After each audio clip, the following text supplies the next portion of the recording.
जगन्नाथ जी श्री मंदिर छोड़कर जा रहे हैं, पर क्यों? बंगाल में एक भक्त रहते थे, रामदास। उनका नियम था कि हर एकादशी पर वे पैदल बंगाल से जगन्नाथपुरी जाया करते थे। वहां जाकर वे सुबह समुद्र में स्नान करते, महाप्रसाद पाते और फिर रात को शयन आरती के बाद मंदिर के बाहर बैठकर कीर्तन करते। महाप्रभु जगन्नाथ जी उनसे बहुत प्रसन्न रहते थे और उन्हें अपार प्रेम करते थे। धीरे धीरे समय बीता और रामदास वृद्ध होने लगे। अब उनके शरीर में पहले जैसा बल नहीं रहा, लेकिन उन्होंने अपना नियम नहीं छोड़ा। उनका मन अब भी वही था, भक्ति में अटल।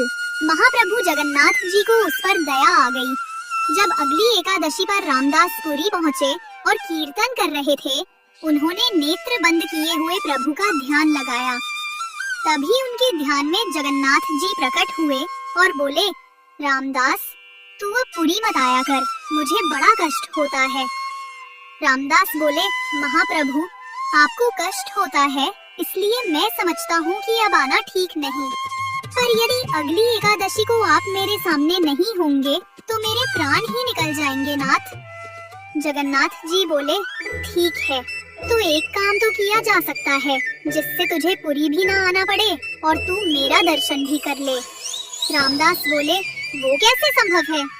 जगन्नाथ जी बोले, अगली एकादशी में जब पुरी आएगा तो एक बैलगाड़ी ले आना, मैं भी तेरे साथ चलूंगा तेरे घर, तब मेरा दर्शन कर लेना। प्रेम से दिन भर मुझे ही देखता रहना, मैं तुझे देखता रहूंगा। रामदास बोले, अरे नहीं महाप्रभु, आप तो सुख से विराजो, मैं आ जाऊंगा, मुझे कोई कष्ट नहीं होगा। लेकिन जगन्नाथ जी बोले, अब तो हमने मन बना लिया है, मैं तो तुम्हारे साथ ही जाऊंगा, और वो भी अगली एकादशी पर। रामदास खुश भी हुए और दुखी भी। अगली एकादशी जब आई तो रामदास बैलगाड़ी में बैठकर आए। सब पंडा पुजारी बोले, अरे रामदास, आज बैलगाड़ी से आए हो, कुछ विशेष है क्या?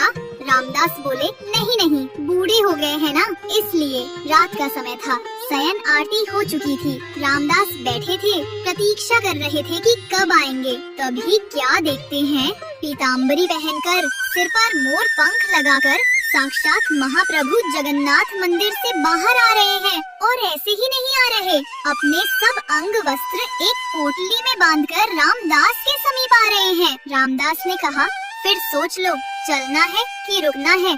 तो जगन्नाथ जी ने कहा, अब तो तय हो चुका है कि चलेंगे हम तुम्हारे संग ही। रामदास मन में सोच रहे थे, मैं तो मना कर रहा हूँ, पर इन्हें ही आना है मेरे साथ। जब बैलगाड़ी के पास गए तो जगन्नाथ जी बोले, ये बैल तो बूढ़े हैं, मैं अगर त्रिलोक का भार लेकर बैठा तो ये यहीं से वैकुंठ चले जाएंगे। बोले रामदास बोले, अब तो यही मिला मुझे, इसी से काम चला लो। जगन्नाथ जी ने कहा, ठीक है। जैसे ही उन्होंने हाथ फेरा बैलों के ऊपर, वैसे ही दोनों बैल तंदुरुस्त हो गए। जगन्नाथ जी बोले, हटो, हम चलाते हैं, ये हमारी काम की है।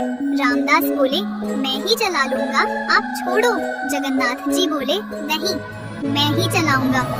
सामने बैल हाँकते हुए द्वारकाधीश थे और पीछे सीधे साधे रामदास बैठे थे।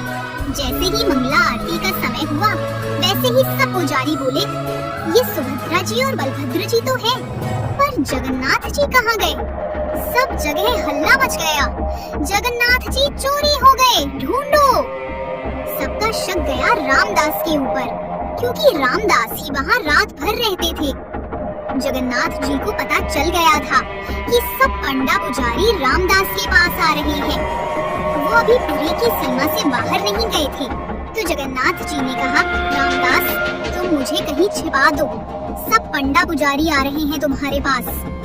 पास में ही एक तालाब था, उसके पीछे एक गुफा जैसी बनी थी। तो रामदास ने जगन्नाथ जी को वहीं छिपा दिया, लेकिन उनकी पीताम्बरी का एक कोना बैलगाड़ी में रह गया। सब पंडा पुजारी आए और उनकी तलाशी लेने लगे। तभी वो पीताम्बरी का छोर उन्हें दिख गया और बिना कुछ पूछे मारपीट शुरू कर दी। तभी तालाब से आवाज आई, अरे मूर्खो, तुम्हें क्या लगता है मुझे कोई अपनी मर्जी से ले जा सकता है? नहीं, मैं स्वयं चलकर आया हूँ। तभी क्या देखा, जगन्नाथ जी के श्रीअंग से रक्त बह रहा है और पूरा तालाब रक्तमंडित हो गया है। सब बोले, क्षमा कर दो महाप्रभु। महाप्रभु बोले, क्षमा नहीं मिलेगी, जाओ, मेरे भक्त को मारते हो, शर्म नहीं आती। और जगन्नाथ जी रामदास के साथ चले गए। कुछ दिन बाद सब फिर से आए और बोले, महाप्रभु, हमारी रोजी रोटी कैसे चलेगी? अब आप तो चले आए, हमारा पेट कैसे भरेगा? जगन्नाथ जी ने कहा, यही अंतर है मेरे भक्त में और बगुला भक्तों में। फिर बोले, ठीक है, हम अपने भार के बराबर तुम लोगों को सोना दे देते हैं, तो हो जाएगा ना? सब बोले, जगन्नाथ जी भारी तो खूब हैं, बहुत सोना मिलेगा। सब बोले, ठीक है। जगन्नाथ जी बोले, रामदास व्यवस्था करो। रामदास बोले, ये गलत है, मेरे पास इतना कुछ है ही नहीं देने को, मैं कहाँ से लाऊंगा इतना सोना?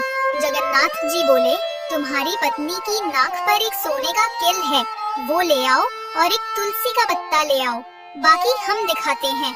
आखिर हम भी परमात्मा हैं। जैसे ही नापा गया तो उस किल से भी कम भार के महाप्रभु हो गए और सब पंडा पुजारी से बोले, जाओ ले लो अपनी जिंदगी, धन चाहिए ना तुम्हें? अब उन पुजारियों के पास कुछ कहने का मुंह न रहा। वे सब पंडा पुजारी खाली हाथ पूरी लौट आए। भगवान को कोई बांध नहीं सकता, पर प्रेम के वश में आकर वे स्वयं बंध जाते हैं। जय जगन्नाथ।